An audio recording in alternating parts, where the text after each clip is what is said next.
Gauri is the mother of Sri Ganesha.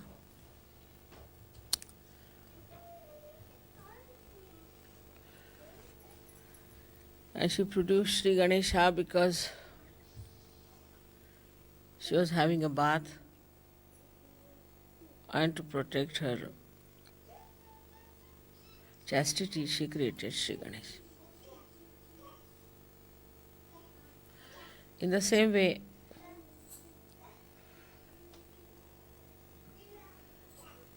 Kundalini is the Gauri, and we have got Ganesha sitting in the Muladhara chakra. So we have Muladhara as the abode of the Gauri, of Kundalini. And the protection of the Kundalini is done by Shri Ganesha. As you know, Shri Ganesha is the deity which is for our innocence. Only Shri Ganesha could be there in that position,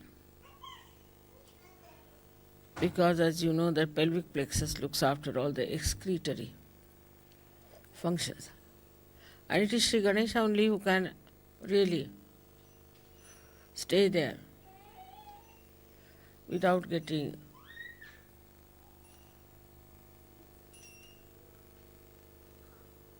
dirtied by the surroundings.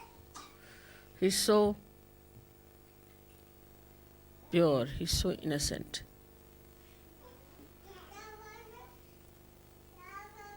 While the Kundalini is the virgin mother of Sri Ganesha. People have started talking against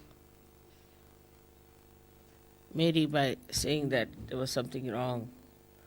How could a virgin get a child? Because we do not understand it is God. And in the area of God, anything is possible. They are above all these things. And they can create anything. And in any way, Ganesha had to be born out of a virgin because he was so pure.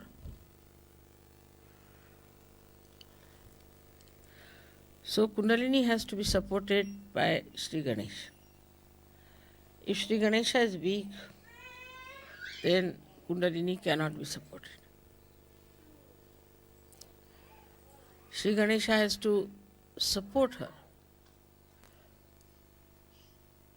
in the awakening part, first of all. When the Kundalini is getting awakened, Sri Ganesha stops all the functions that it has to perform. All the functions are stopped. So that you must have seen I sit for 9 hours, 10 hours sometimes. I don't get up. Because all functions of Sri Ganesha, everything stops when the Kundalini is rising. She is fully supported and looked after by Sri Ganesha.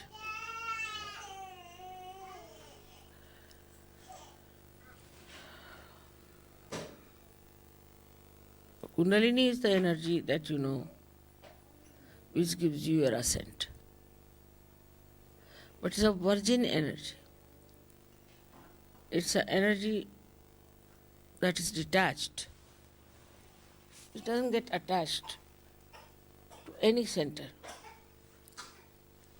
to any function. Only one function it has to do is to slowly and steadily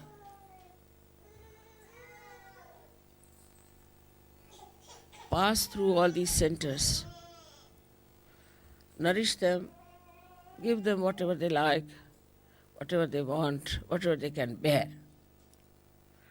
and slowly and steadily open the Sahasrara. She's coiled up in 3.5 coils. It has a mathematical significance. Why 3.5 coils? She's, I think in my book I have described about her. But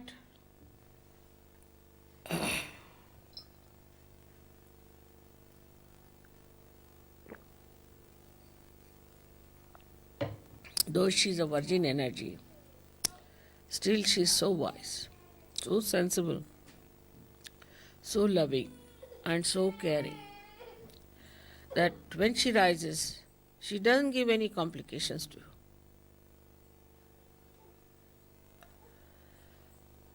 She doesn't even make you feel that she's rising. In some people she does. When the people are not normal, some obstruction is there, then you do feel. But normally, you do not even feel how she is rising. She goes up in a way automatically, supported by the whole mechanism. When she rises from one center to another center, the lower center first opens for her to enter in, and then it augments. It closes down so that it can keep the Kundalini in its place. Then it goes higher, there again, till it pierces through Sahasrara. This ascending of Kundalini goes on. So one has to try to meditate in such a manner that this working of the Kundalini is facilitated. The chakras are cleansed out, and ultimately you are in a state of meditation. It's not a question of how to go into meditation.